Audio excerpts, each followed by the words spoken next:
সিরাজলি নম্বর করতে হয়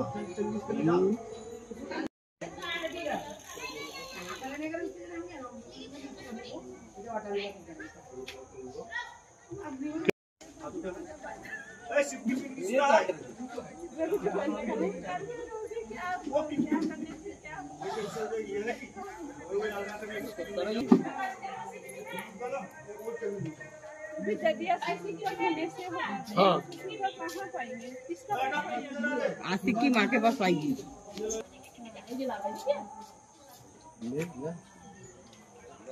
वो प्रिंट लेगा, चिंता वाला प्रिंट लेगा, फुल है। अच्छा स्टैम्प लगा दे। मेरा इसीलिए। कौन को देखने सालो? हाँ दादा। ये फिर हाँ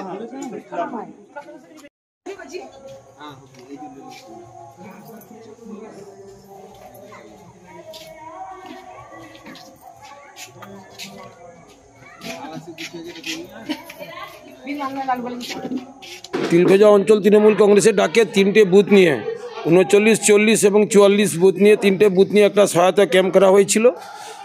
তিলখজা অঞ্চল তৃণমূল কংগ্রেসের পক্ষ থেকে প্রত্যেকটি বুথে বা দুটো বুথে একটি করে কেন্দ্র করার ব্যবস্থা করা হয়েছে। তাই আজকে এখানে দেখলাম তিনটি বুথ কেন্দ্রের মানুষজন এসছে। এখানকার বুথ সভাপতি শেখ লালু আলী, এখানকার পঞ্চায়েত সদস্য শেখ কপিল আলী সহ বিভিন্ন সবাই ছিল। ব্লক তৃণমূল কংগ্রেসের সভাপতি মৃণাল সামন্তও ছিলেন। আমাদের অভয়া ম্যাডাম পূর্ব মেদিনীপুর জেলা পরিষদের বনভূমি কর্মাধ্যক্ষ ছিলেন। সংখ্যালঘু সেলের সভাপতি মহসিন সাহেব ছিলেন। আরও সবাই এসে সহযোগিতা করছে। ব্যাপক সাড়া পড়েছে, মানুষের ভিড় উপচে পড়েছে। দ্বিতীয় দিন মানুষ চাইছে যে কি আমাদের এসআইআরের নাম বাদ না যাক। মানুষ নিজের ডকুমেন্ট নিয়ে নিজে সবাই ক্যাম্পে এসে হাজির হয়েছে। ব্লক তৃণমূল কংগ্রেসের ডাকে কাউকে জবরদস্তি করে ক্যাম্পে ডাকা হয়নি, মানুষেরা এসছে।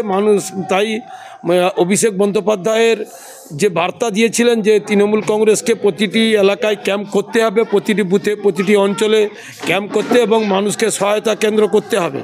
তাই এখানে একটা সহায়তা কেন্দ্র করে অভিষেক বন্দ্যোপাধ্যায়ের নির্দেশ অনুযায়ী আজকে ব্যাপকভাবে কাজ চলছে। আগামী দিনে আরও ভালোভাবে কাজ চলবে। আর সারা বিজেপি এলাকা থেকে ব্যাকফুটে হাঁটছে। বিজেপির বিএলএ নাই, বিজেপির কোথাও ক্যাম্প নেই। বিজেপি চাইছে যে আমরা ভোট নেব তো কমসে কম মানুষের কাছে আপাতত সহযোগিতা করুক, মানুষের কাছে আসুক। শুধু ভাষা রাজনীতি, মিডিয়ার কাছে আসবে, বক্তব্য দিয়ে দিবে, তৃণমূলকে বলবে এই তৃণমূল চোর, এই কথা বলে বেরিয়ে গেল। মানুষ জানে কে চোর আছে, কে ডাকাত আছে। এদের তো আর কাজকর্ম নেই, কিছু নেই। আপোষে এরা পিছিয়ে ছিল। মমতা বন্দ্যোপাধ্যায় যে কথা দিয়েছিল 8,000 কোটি টাকা, প্রায় আমাদের ময়নাতে 16 কোটি 66 লক্ষ টাকা ঢুকেছে। আমরা অলরেডি পেমেন্ট শুরু করে দিয়েছি, কাজ আমাদের গতিতে চলছে। তারপরে আবার এসআইআর নিয়ে যেভাবে গতিতে চলছে, বিজেপি দেখবেন পশ্চিমবাংলায় 50-এর নিচে নেমে যাবে। মানুষ বিজেপিকে ছিছি করছে, শুধু ভোটের সময় নামে তৃণমূল কংগ্রেসের কর্মীরা সবাই এবং অনেক মা বোনেরা সবাই এসে উপস্থিত হয়ে সবাই দিদিকে আশীর্বাদ করছে, অভিষেককে ধন্যবাদ জানাচ্ছে যে এইরকম সহায়তা কেন্দ্র করার জন্য।